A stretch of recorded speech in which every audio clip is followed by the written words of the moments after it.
5 cell the fundamental unit of life में आज मैं आपको कुछ इम्पॉर्टेंट टर्म्स डिस्कस करूंगी, जिसमें सबसे पहले आपका टर्म है यूनिसेलुलर। यूनिसेलुलर मीन्स होता है सिंगल सेल्ड स्ट्रक्चर ऑर्गेनिज्म। ऐसे ऑर्गेनिज्म जिनका सिंगल सेल स्ट्रक्चर है, जिनकी सारी process respiration, digestion, solving food, everything, सब कुछ किसमें हैपन होगा? आपका सेल, एक ही सेल के अंदर।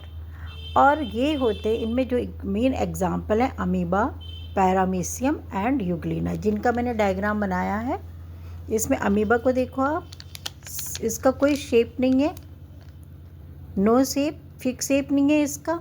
कैसा भी शेप ये फूड, यदि यहाँ पर इसका फूड आएगा तो ये अपने सीडोपोडिया को बढ़ा करके वैसे ही उसको बना लेगा, अपना शेप ही चेंज कर सकता है। और ये सब वाटर में पाए जाते हैं। अमीबा, पैरामीशियम, यूग्लिना, ये सारे आपके पॉन्ड वाटर में प्रेजेंट होंगे।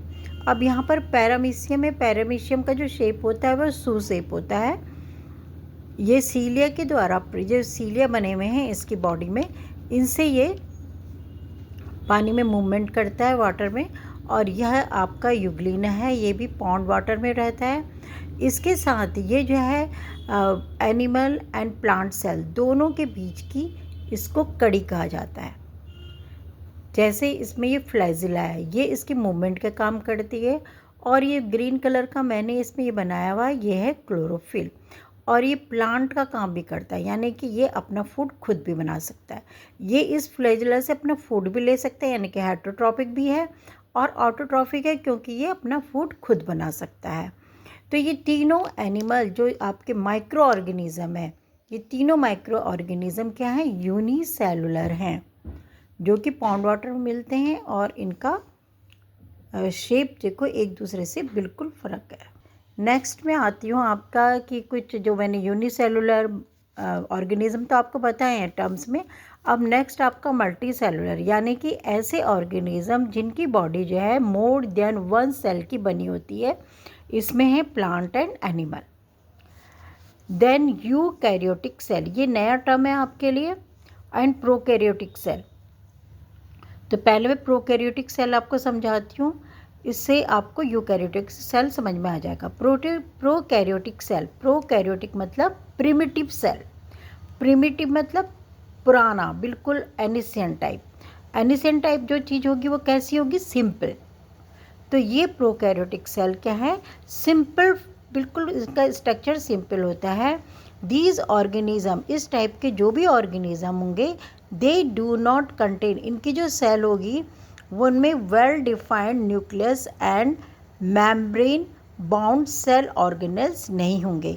यानी कि जो इनकी सेल होगी उनमें हमें न्यूक्लियस जो होगा वो फ्री मिलेगा, और साथ में जो ऑर्गेनेल्स होंगे उनके चारों तरफ कोई मेम्ब्रेन नहीं होगी, जो कि हमें यूकैरियोटिक वाले भी दिखने को मिलेगी। यहाँ पर मैंने एक बैक्टीरिया का डायग्राम बनाया हुआ है।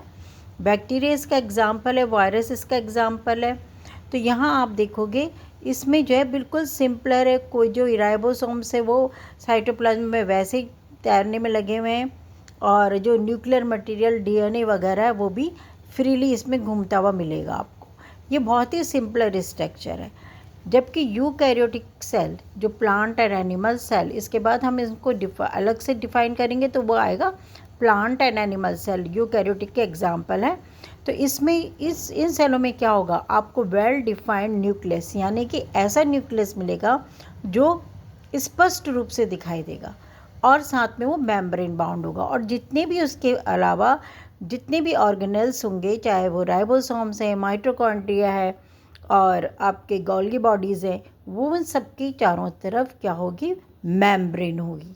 तो डिफरेंस इन दोनों में क्या है? मेन डिफरेंस ये है कि ये प्रिमिटिव है, प्रोकैरियोटिक सेल्स आपकी प्रिमिटिव है, और यूकैरियोटिक सेल्स आपकी क्या? एडवांस सेल है। इनमें जितने भी ऑर्गेनेल्स होंगे, न्यूक्लियस होगा, वो वेल डिफाइंड नहीं होगा, उनके चारों तरफ मेम्ब्रेन नहीं होगी। यूकैरियोटिक सेल में क्या होगा? वेल डिफाइंड न्यूक्लियस होगा and membrane bound cell organelles होंगे। तो आज का चैप्टर आपको कैसा लगा वो मुझे बताना। कल मैं इन दोनों की डिफरेंस और आगे कंटिन्यू करूँगी। Thank you.